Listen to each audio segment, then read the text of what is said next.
All right, today I would like to talk a little bit about Quentin Tarantino. So I have been meaning to make a video about him for a while now. I was going to do a director ranked list style video. But in light of recent events, I'd just like to talk about him as a public figure and as a director. Earlier this week, Tarantino went on a podcast and discussed his top 20 films of the 21st century. And it is a weird list, I'll admit. It's it's got some weird ones in there. Some movies I definitely would not consider top 20 of the 21st century material. But what's really interesting here is that instead of just talking about the movies he likes, he instead chose to talk bad about other people in the industry. Like, his number 20 spot is Steven Spielberg's West Side Story, and he says, this is the one where he shows Steven still has it, right? That's fine. You can just stop there. You like the movie. And then he says, I don't think Scorsese has made a film this exciting in this century. What is the point of saying that? Like, you can just say you like the movie without saying, yeah, Scorsese sucks now. And let's be honest, Scorsese does not suck now. Scorsese is maybe the best Scorsese's ever been, right?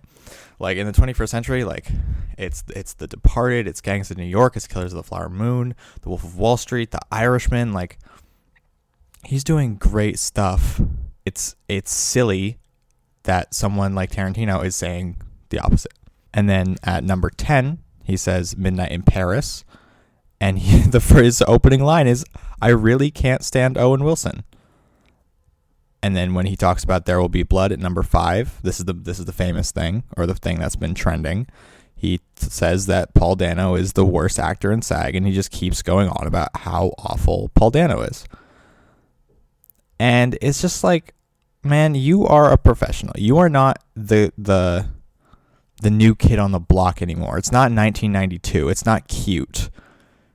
It's like embarrassing for you. Like, you are a 60-year-old man. You're one of the most prevalent directors in Hollywood, one of the most famous directors in the world, and you're talking about other actors like you're just some guy, and it's really pretty embarrassing for you. And speaking of embarrassing for Tarantino, this is a funny week for him to go on this tirade. Because he has just released a new short film. This short film is the lost chapter of Kill Bill, titled Yuki's Revenge, and the only way to watch it is in Fortnite. Not only that, but it's full of Fortnite iconography. It is not a Tarantino film that happens to be told in the medium of Fortnite or like animated in the style of it. It's literally like, it has Fortnite characters and like the guns and the items, and when a character dies, they get picked up by the little robot that happens in Fortnite. It's really embarrassing. Like, love him or hate him, he is one of the most influential filmmakers of the last 30 years, and I don't love everything he's done, but man, like, what is this? He's been one of the biggest proponents of shooting on film, and while I disagree with him on his idea that digital cinema cameras and digital cinema projection aren't worth anything, it's genuinely insane that this is the only way to watch the new Tarantino movie, is in Fortnite. Yuki's Revenge just feels like a cheap cash grab, and not, like, I'm sure he has money. I'm sure, like, he could, pay for it to be animated, or like find some way to have that produced.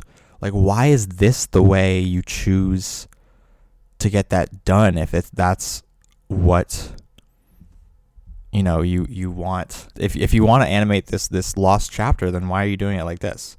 And it's just because he needs to get his, like, people's eyes on him again while he's like ramping up to do this 10th and final film, which that's a whole nother thing. That's the 10th and final film thing. I have mixed feelings about. Like, he talks about this legacy of his and how he doesn't want his filmography to be tainted, and then he goes and makes a Fortnite short film. Whatever, man.